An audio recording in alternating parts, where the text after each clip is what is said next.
শ্রী শ্রী রামকৃষ্ণ কথামৃত ঊনবিংশ খণ্ড পঞ্চম পরিচ্ছেদ। ঠাকুর কথা বলছিলেন, তার ভক্তরা ছিলেন, ঈশান ছিলেন, তার সাথেই মেইন কথা হচ্ছিল। তো ঈশানকে বলছেন, কেন তীব্র বৈরাগ্য হয় না জিজ্ঞাসা করছো?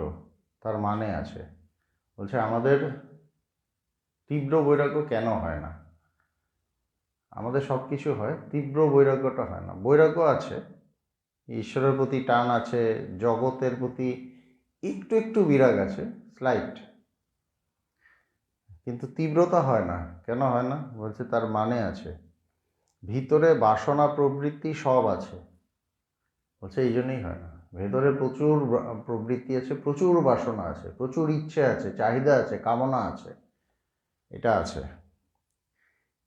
হাজরাকে তাই বলি, ও দেশে মাঠে জল আনে, মাঠের চারিদিকে আল দেওয়া আছে, পাছে জল বেরিয়ে যায়। তো জলটা এনে রেখে একটা জায়গায় জমায়, তো চারপাশে আল দিয়ে রাখে, মাটি দিয়ে ইয়ে করে।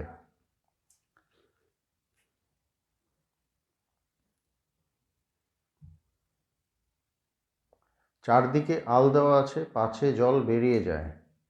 কাদার কার আওয়াজ হচ্ছে? ওটা বন্ধ করুন। কাদার আল, কিন্তু আলের মাঝে মাঝে ঘোগ। কাদার আল, কিন্তু মাঝে মাঝে গর্ত।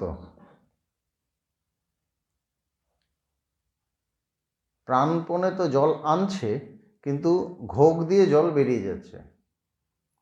মানে প্রাণপণে জল আনছে মানে কি? মানে সে সাধনা টাধনা করছে, চর্চা করছে, সব কিছু করছে, যা যা করার, সাধনা টাধনা সব কিছু করছে, কিন্তু ঘোগ দিয়ে জল বেরিয়ে যাচ্ছে। ওই যে বাসনাগুলো আছে, সে ভাবছে আমি তো ধ্যান ধারণা সাধনা করছি, এইসব বাসনা থাক, কোনো ব্যাপার না, কিন্তু ওগুলো দিয়েই বেরিয়ে যাচ্ছে, আধ্যাত্মিকতা বেরিয়ে যাচ্ছে, টিকছে না, দাঁড়াচ্ছে না।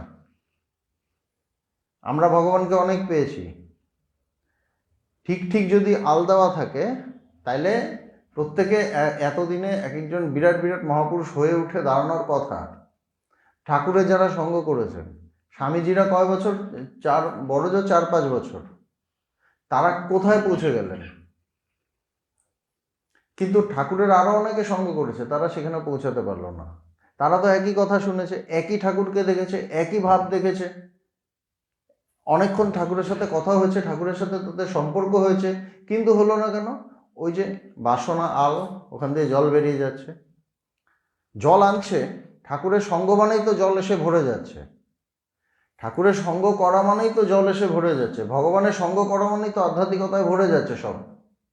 কিন্তু ওই যে বাসনা আছে, ওগুলো রেখে দিয়েছে, আমার নিজের, আমি ভালো বুঝি, এগুলো ঠিক আছে, এগুলো খারাপ না, করে রেখে দিয়েছে।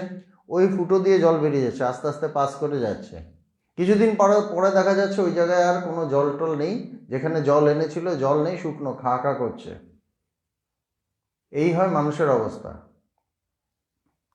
কাদার আল, কিন্তু আলের মাঝে মাঝে ঘোগ, গর্ত। প্রাণপণে তো জল আনছে, কিন্তু ঘোগ দিয়ে জল বেরিয়ে যাচ্ছে, বাসনা ঘোগ। জপ তপ করে বটে, কিন্তু পেছনে বাসনা। জপ তপ করছে, কিন্তু বাসনা আছে, ভেতরে অনেক কিছু চাহিদা আছে। ওপরে ঢেকে ঢুকে আছে, কিন্তু ভেতরে তো চাহিদা আছে, ওটা বড় ডেঞ্জারাস। এই যে ভেতরের চাহিদা, এগুলো ভীষণ ডেঞ্জারাস।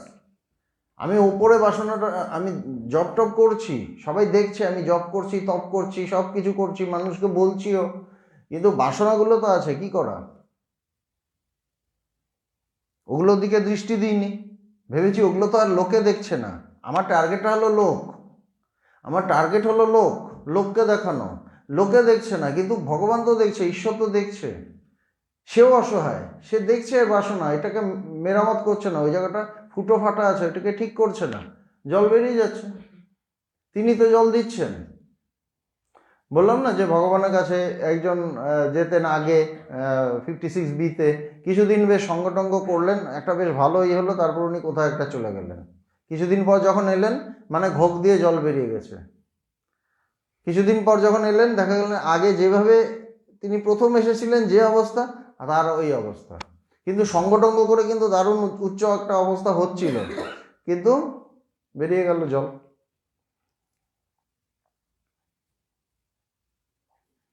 তাই সংসারে মন সেই বাসনা ঘোগ দিয়ে জল বেরিয়ে যাচ্ছে। মাছ ধরে সট্টা কল দিয়ে, বাঁশ সোজা থাকবার কথা, তবে নোয়ানো রয়েছে কেন? মাছ ধরবে বলে ওরকমভাবে একটা দিয়ে রেখেছে, তাতে নুয়ে আছে, মাছটা ধরবে তো, ওই জন্য নোয়ানো। মাছ ধোয়ার যদি দরকার না থাকতো তাহলে নোয়ানো থাকতো না, তাহলে স্ট্রেট থাকতো, সোজা থাকতো। বাসনা না থাকলে মনের সহজে ঊর্ধ্ব দৃষ্টি হয় ঈশ্বরের দিকে। বাসনা না থাকলে মনের একদম ডিরেক্ট ঈশ্বরের দিকে দৃষ্টি হয়, একদম ঊর্ধ্বে। আর বাসনা থাকলে তখন ওইখানে ওই নোয়ানো। আমার মাছ ধরতে হবে তো, আমার তো লাগবে, জগতের বস্তু লাগবে। আশ্রমে এসেছি, এখানেও আমার ইয়েটা নোয়ানো আছে, কারণ এখান থেকে আমাকে কিছু তুলতে হবে। কি তুলতে হবে? এখানে মান, যশ, নাম, একটু মানুষের প্রতিষ্ঠা, এগুলো তুলতে হবে। ওখানেও আমি ওখানে টোপ দিয়ে রেখেছি, এই জন্য আমারটা নোয়ানো, এখান থেকে তুলতে হবে তো।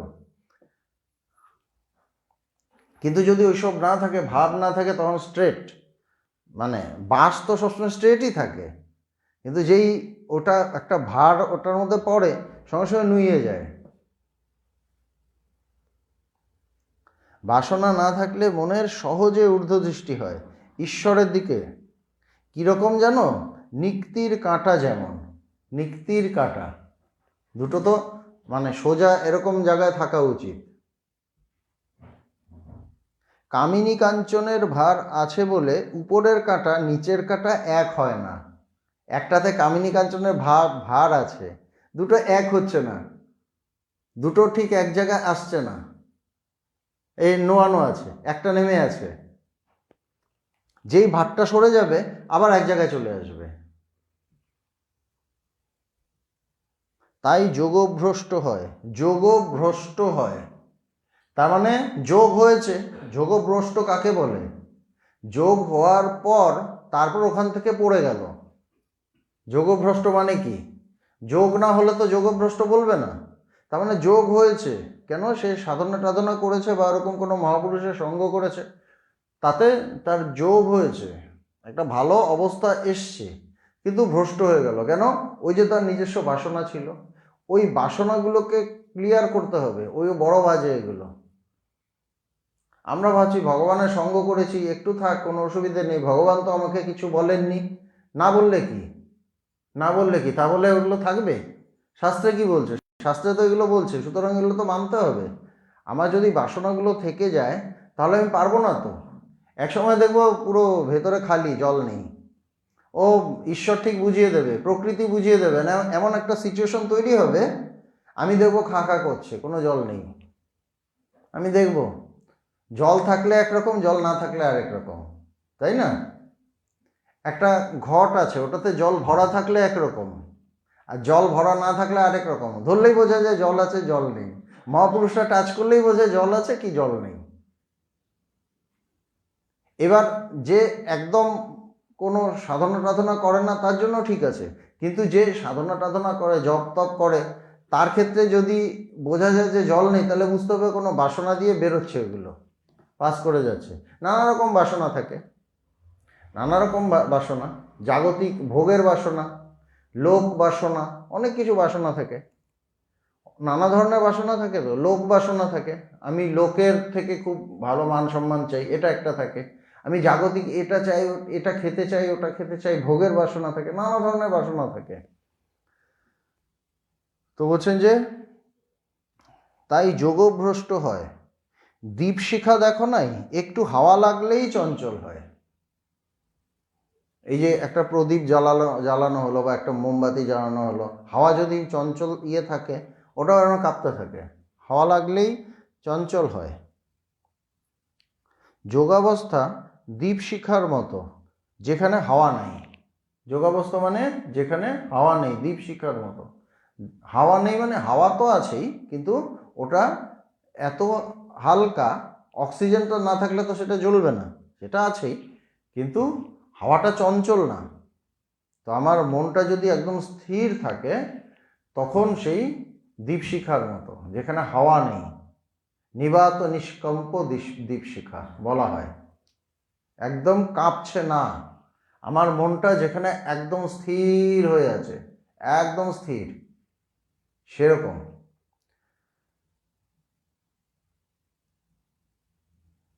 মনটি পড়েছে ছড়িয়ে, বলছি মনটা কি হয়েছে, ছড়িয়ে গেছে নানা কিছুর মধ্যে, বিষয় টিষয় নানা কিছুর মধ্যে মনটা ছড়িয়ে গেছে। মনটি পড়েছে ছড়িয়েছে, কতক গেছে ঢাকা, কতক গেছে দিল্লি, কত গেছে কুচবিহার। ঠাকুর কত কিছু জানতেন, ঢাকা কুচবিহার। এখন ঢাকায় গেলে তো খুব বিপদ। সেই মনকে কুড়ুতে হবে, বলছে নানা জায়গায় ছড়িয়ে আছে, সেই মনটাকে তুলে আনতে হবে। এই তুলে আনা অত সোজা নয়, কঠিন আছে। কুড়িয়ে এক জায়গায় করতে হবে, বলছে এক জায়গায় আনতে হবে, টোটালটাকে, মনটাকে এক জায়গায় আনতে হবে, স্থির করতে হবে। তুমি যদি 16 আনার কাপড় চাও, তাহলে কাপড়ওয়ালাকে 16 আনা তো দিতে হবে। আমি পুরো কাপড়টা চাইছি, ও বলছে এই কাপড়ের এইটা দাম, তখন তো আমাকে পুরো কাপড় পুরো দামটা দিতে হবে, নাহলে তো ও দেবে না। একটু বিঘ্ন থাকলে আর যোগ হবার জো নাই, বলছে একটু কম থাকলেই আর হবে না, লাভ নেই। টেলিগ্রাফের তারে যদি একটু ফুটো থাকে তাহলে আর খবর যাবে না, ঠাকুর এটাও জানতেন। টেলিগ্রাফের তারে যদি একটু কোথাও ফুটো থাকে তাহলে খবর যাবে না। ইলেকট্রিসিটির তারে যদি কোথাও একটু কাটা থাকে তাহলে কারেন্ট আসবে না, ফ্লো করবে না। এরাও তাই, একদম তার সাথে যোগ মানে কি, তার সাথে যুক্ত হওয়া। মন একদম যুক্ত থাকবে, যুক্ত থাকলে অন্য কিছুতে যাবে না, অন্য কিছুতে যাবে না। এবার সংসারে তো নানা ধরনের কাজকর্ম থাকে, তাতে অসুবিধে নেই, তাতে অসুবিধে নেই, কিন্তু ওই জায়গায় ধরে যদি করা যায় তাহলে অসুবিধে নেই। ভগবানও সংসারে ছিলেন, ঠাকুর প্রচুর সংসার দেখেছেন, তাতে অসুবিধে নেই। কিন্তু আমাদের মনটা মানে ওইটাকে ছেড়ে আরেকটা জায়গায় যায়, এই স্টেশন ছেড়ে আরেকটা স্টেশন, এক জায়গায় বসে থেকে করতে পারে না। এক জায়গায় বসে থেকে করলে অসুবিধা নেই, নিজের জায়গায় থাকো। सबसे रसिए सबसे बसिए सबसे लीजिए काम, हाजी हाजी करते रहिए बैठे আপন ঠাম। বলছে নিজের জায়গায় বসে তুমি সব করো, সবার সাথে কথা বলো, জায়গাটা ছাড়বে না। কিন্তু আমাদের কি হয়, আমরা জায়গাটা ছেড়ে দিই, এটাই আধ্যাত্মিকতার মানে, ওইটাই যোগভ্রষ্ট, জায়গা ছেড়ে দিলাম। কারণ ওখানে একটা ভালো জিনিস আছে, না গেলে হবে না। মন মানে একদম ওই জিনিসটা আমাকে ছিটকে দেয়, ওর কাছে নিয়ে যায়। আমরা এরকম ছিটকে ছিটকে যাই, বানর যেরকম এক ডাল থেকে আরেক ডালে লাফ দেয়, সেরকম আমরা এক ডাল থেকে আরেক ডালে লাফ দিতে থাকি। আমাদের মনটা একবার এখানে, একবার ওখানে, না ওটা ভালো, আবার ওখানে, না ওটা ভালো, ভেতরে ভেতরে করেই যাচ্ছি। মন আমার সবসময় শিফট হচ্ছে, একবার ইস্টবেঙ্গল, একবার মোহনবাগান, একবার ইস্টবেঙ্গল, একবার মোহনবাগান, একবার মহামেডান, না একটু মহামেডানও দেখি, ওটাও তো একটা ভালো টিম। এই আমাদের চলে, এই চলতে গেলেই মুশকিল, এক জায়গায় ধরে থাকতে হবে। টেলিগ্রাফের তারে যদি একটু ফুটো থাকে তাহলে আর খবর যাবে না। তা সংসারে আছো থাকলেই বা, ঠাকুর তো সংসার ত্যাগ করতে বলছেন না, বলছে সংসারে আছো থাকলেই বা। কিন্তু কর্মফল সমস্ত ঈশ্বরকে সমর্পণ করতে হবে, কর্মফল ঈশ্বরকে সমর্পণ করতে হবে। আমি যে কাজগুলো করছি সেটার ফলটা ঈশ্বরের উপর ছাড়তে হবে। সেখান থেকে যদি ফল চাই তাইলে কষ্ট, তাহলে হলো না, তখন তো আমি মেইন হয়ে গেলাম। তার উপর ছাড়তে হবে, তার উপর ছাড়ো, কর্মফল তিনি দেবেন, তিনি যা দেন। এটা বলতে সোজা, করতে কঠিন। কিন্তু করতে গেলে আমাকে তো রাস্তায় নামতে হবে, আমাকে প্র্যাকটিসে নামতে হবে। সাঁতার শিখতে গেলে আমাকে জলে নামতে হবে। আমি যদি জলে না নামি আমি সাঁতারটা শিখবো কীভাবে? আমি বললাম না বইতে পড়েছি, বইতে বললে তো হবে না, এটা প্র্যাকটিসে আসতে হবে। ফুটবল মানে একটা শট, আমি দেখলাম একজন এ প্রান্ত থেকে ও প্রান্তে শট করে দিচ্ছে, কিন্তু আমি মারতে গেলে এখান থেকে ওইখানে গেল, 2 মিটার গেল। তখন আমাকে প্র্যাকটিস করতে হবে, রেগুলার প্র্যাকটিস করতে হবে, রোজ শট মারতে হবে, 100টা 200টা মারতে মারতে একসময় আমি ওরকম মারতে পারবো।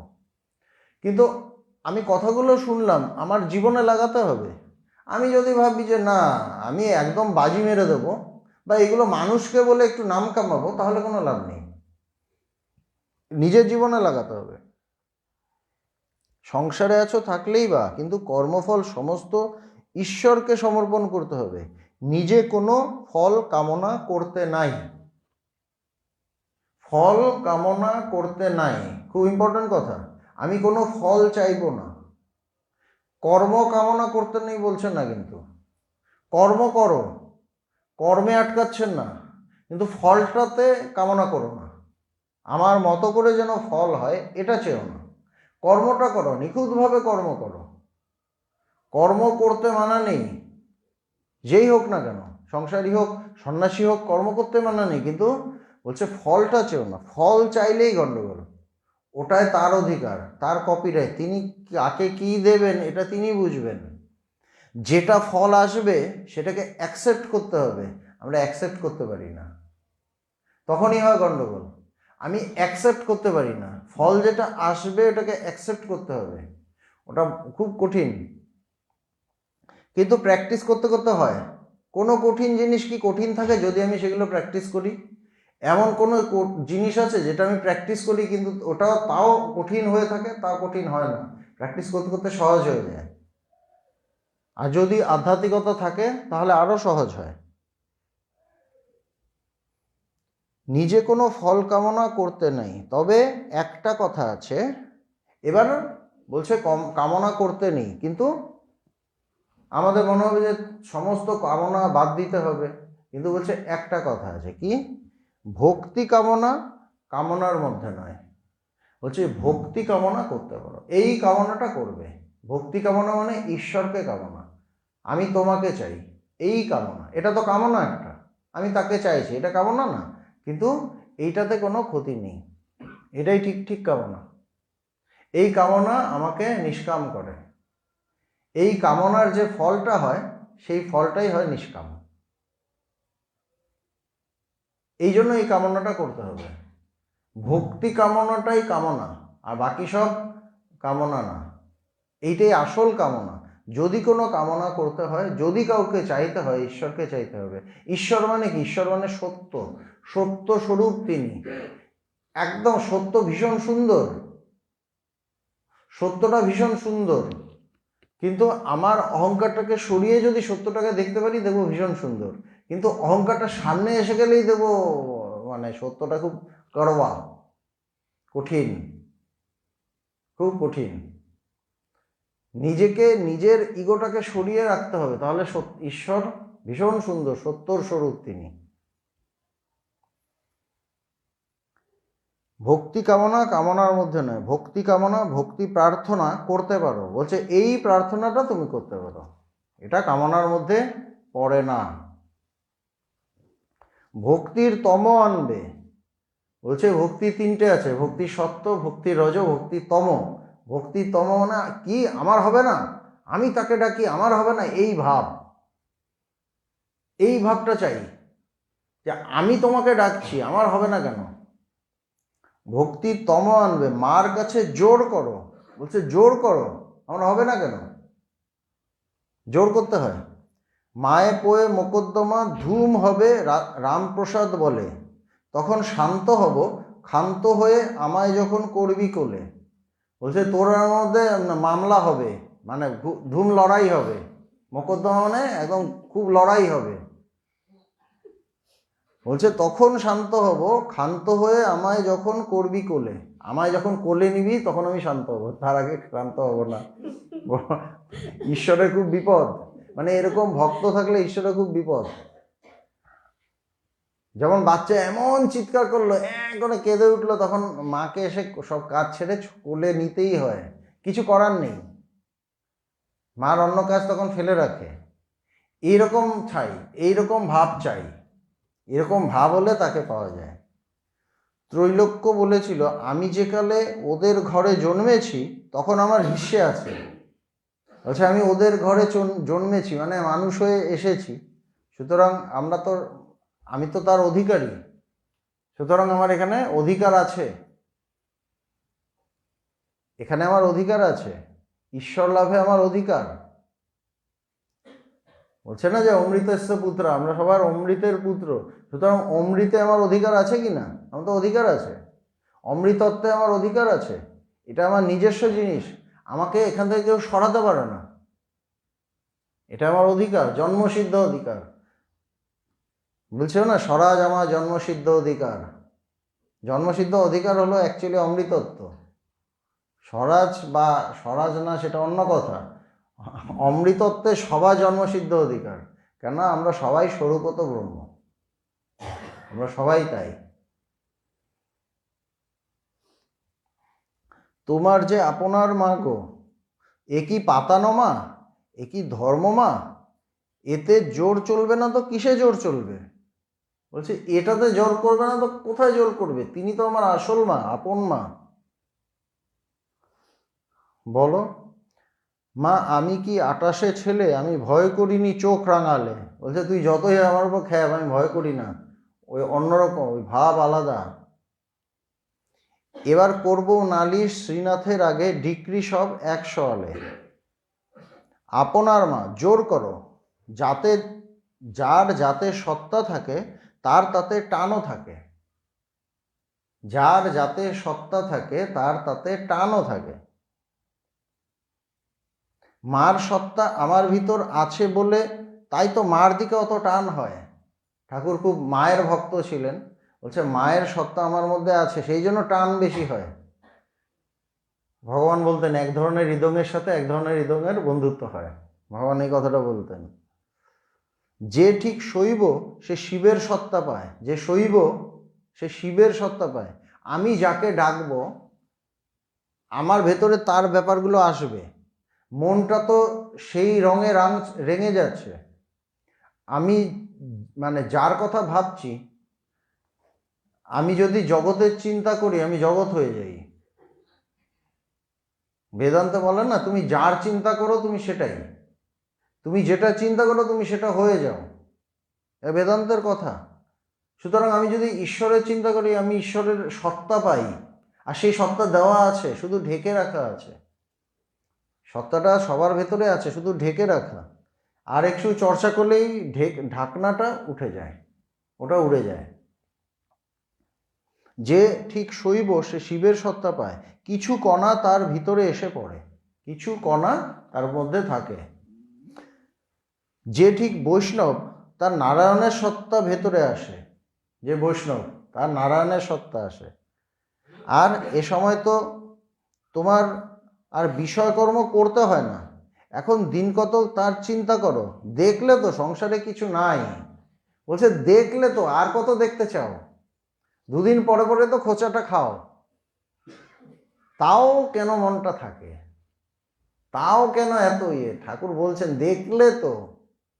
মহাপুরুষরা বলেন দেখছো তো কিছু নেই, তাও ছুটে ছুটে কেন যাও? আমরা বলতে পারি না, তাও ছুটে ছুটে যাই।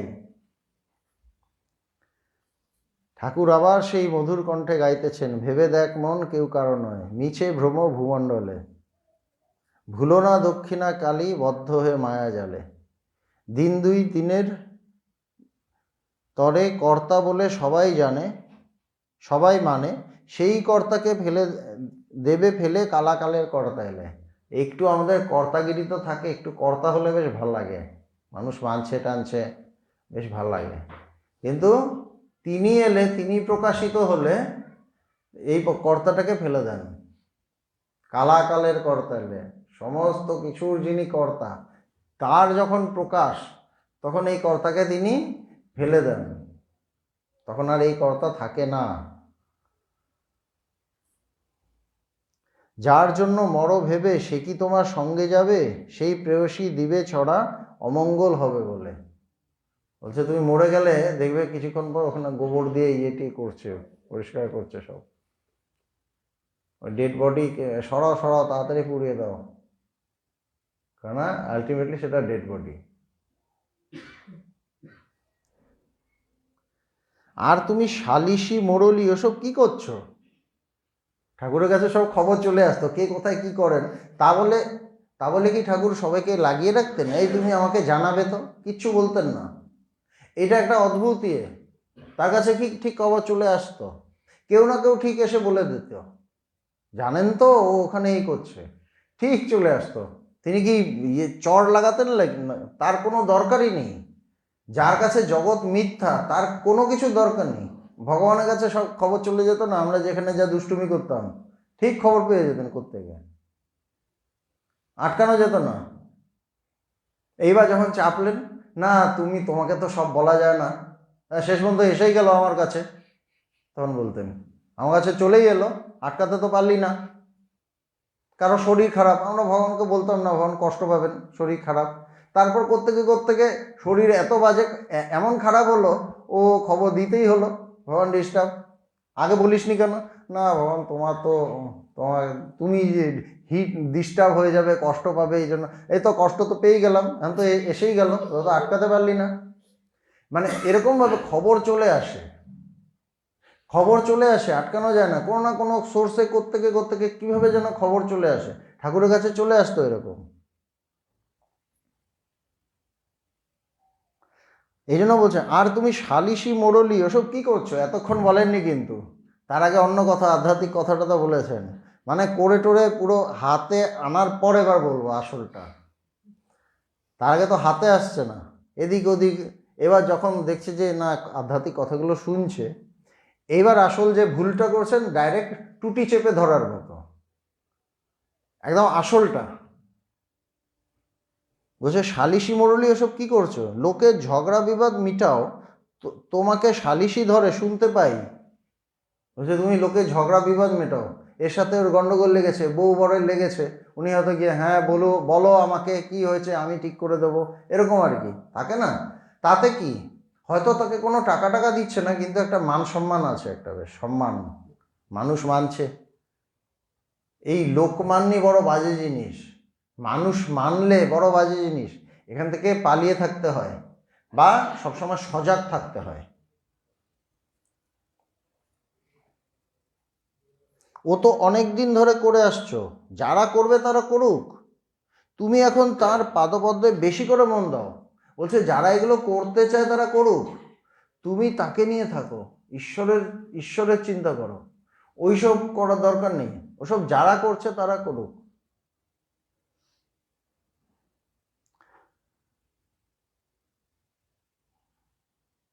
বলে লঙ্কায় রাবণ মলো, বেহুলা কেঁদে আকুল হলো,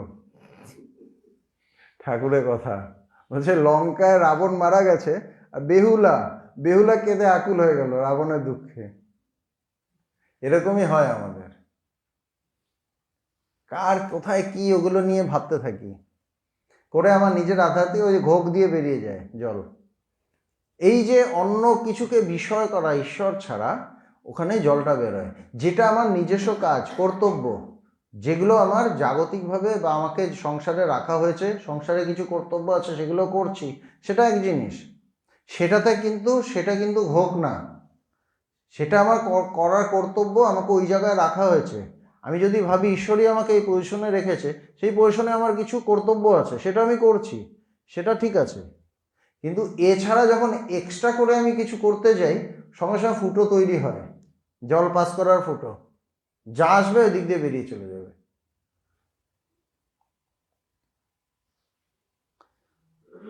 বলে লঙ্কায় রাবণ মলো, বেহুলা কেঁদে আকুল হলো। তা শম্ভুও বলেছিল, বলে হাসপাতাল ডিসপেন্সারি করব। শম্ভু মল্লিক ঠাকুরকে বলছেন, হচ্ছে হাসপাতাল ডিসপেন্সারি করব। লোকটা ভক্ত ছিল, তাই বললুম আমি, ভগবানের সাক্ষাৎকার হলে কি হাসপাতাল ডিসপেন্সারি চাইবে? স্বয়ং ঈশ্বর এলেন, তখন বলবো যে হাসপাতাল করে দিন, এটা করে দিন, ওটা করে দিন, বলবো কি বলবো না? এগুলো ভাবতে হয়। যে কথাটা শুনলাম, বাড়িতে গেলাম, তখন ভাবতে হবে আমাকে। যখন আমি নিজে ভাববো, তখন আমার যদি ওই ভাবগুলো থাকে, তখন আস্তে আস্তে কেটে যাবে। যখন আমি ভাববো, কিন্তু আমি শুনলাম, ঘরে চলে গেলাম, ঘরে গিয়ে আবার সংসারে মেতে গেলাম, তাহলে হবে না। এই শুনে ভাবতে হবে, চিন্তা করতে করতে ঘরে যেতে হবে, ঘরে গিয়ে কাজ করতে করতে ভাবতে হবে, আচ্ছা এই কথাটা ঈশ্বর এলে কি আমি এটা বলবো? আমার ভেতরে অনেক চাহিদা আছে, এবার ঈশ্বর স্বয়ং এলেন, তখন আমি বলবো এটা ওটা এটা এসব বলবো না তো। এই যে আমি ভাববো, যেই ভাববো না, আমার ওই চাহিদাগুলো কমতে থাকে, বোঝা গেল?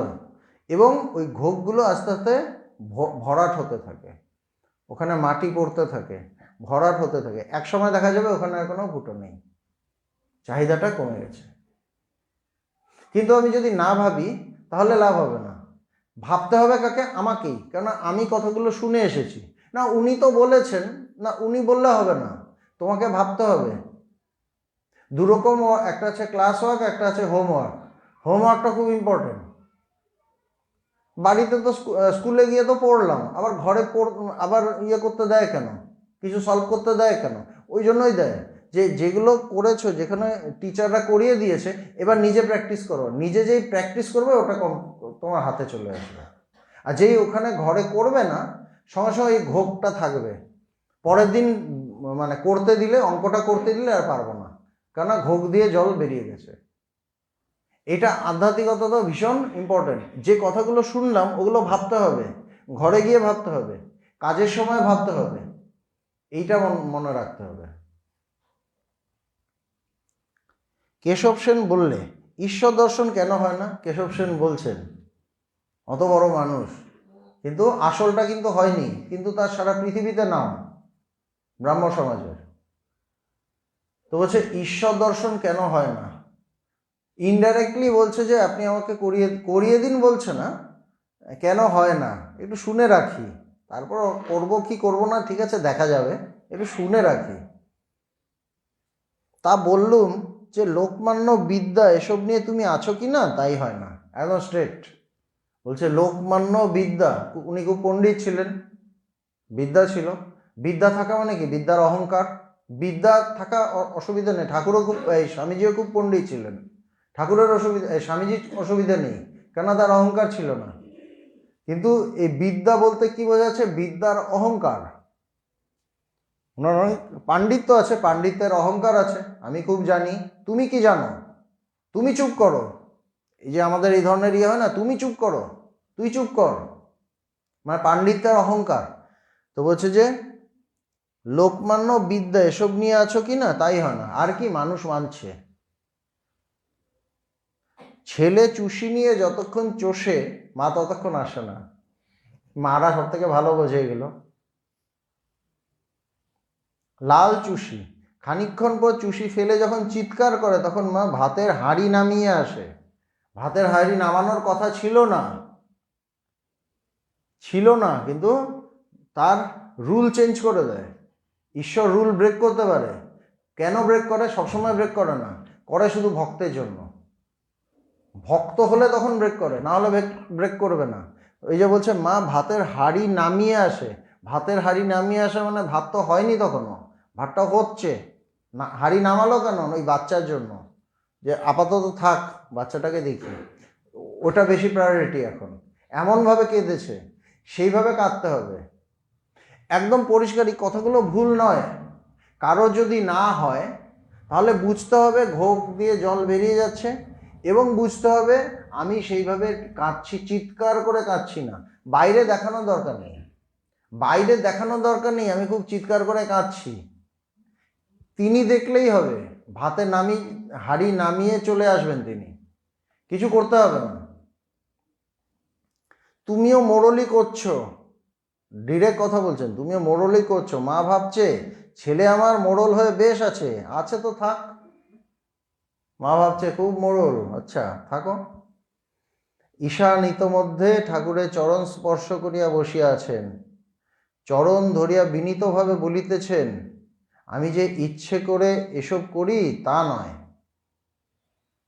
হাত পা ধরে নিয়েছে, একদম কথাগুলো ডিরেক্ট লেগেছে, পা ধরে নিয়েছে, বুঝেছে যে আমার আর কোনো উপায় নেই। ইনি বলছে আমি পারি না, ইচ্ছে করে যে করি তা নয়। ঠাকুর নরম হয়েছেন। এই যে ভক্ত, ভক্ত মানে তার কথায় সে ভক্ত হয়ে গেছে, ভেতরে অনেক কিছু ছিল, ওই ঠাকুরের কথায় আস্তে আস্তে ওগুলো খসে পড়েছে, খোলসটা খসে পড়ে গেছে। ঠাকুরের কথা মানে স্বয়ং ভগবানের কথা, ঈশ্বরের কথা। তার ওপরে যে অহংকার, ওপরে যে অজ্ঞানতা, ওপরে যে নানা কিছু বাসনা, ওগুলো খসে গেছে। তো বলছেন কি, আমি যে ইচ্ছে করি করি এসব তা নয়। শ্রীরামকৃষ্ণ তা জানি, ঠাকুর নরম হয়ে গেছে, বলছে তা জানি, সে মায়েরই খেলা।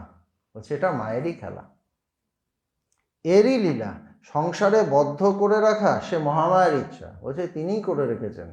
ঠাকুর নরম হয়ে গেছেন। কি জানো, ভবসাগরে উঠছে ডুবছে কতই তরি, আবার ঘুড়ি লক্ষের দুটো একটা কাটে, হেসে দাও মা হাত চকরি। বলছে লক্ষ লক্ষ ঘুড়ি, তার মধ্যে একটা দুটো কাটে, আর তখন হেসে দাও মা হাত চাপড়ি, তখন তুমিই হাসো।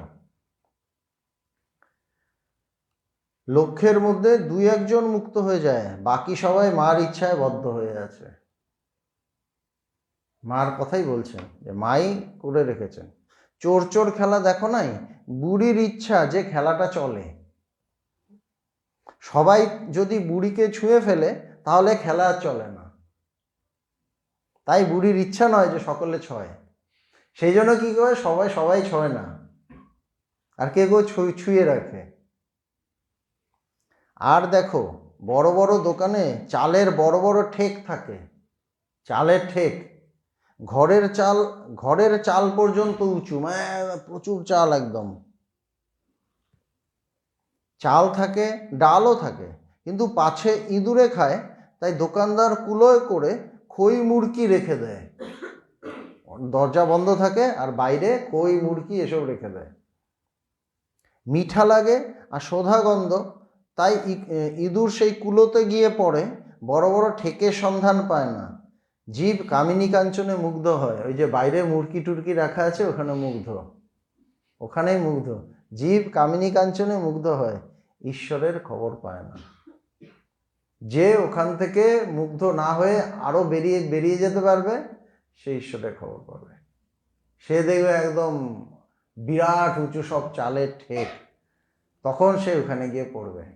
তা আমাদের ভেতরেই সেই অমৃতত্ব আছে, শুধু ওই ঘোগগুলো বন্ধ করতে হবে আর চিৎকার করে কাঁদতে হবে তার কাছে, বাইরে নয়, তাহলেই সব পাওয়া যাবে।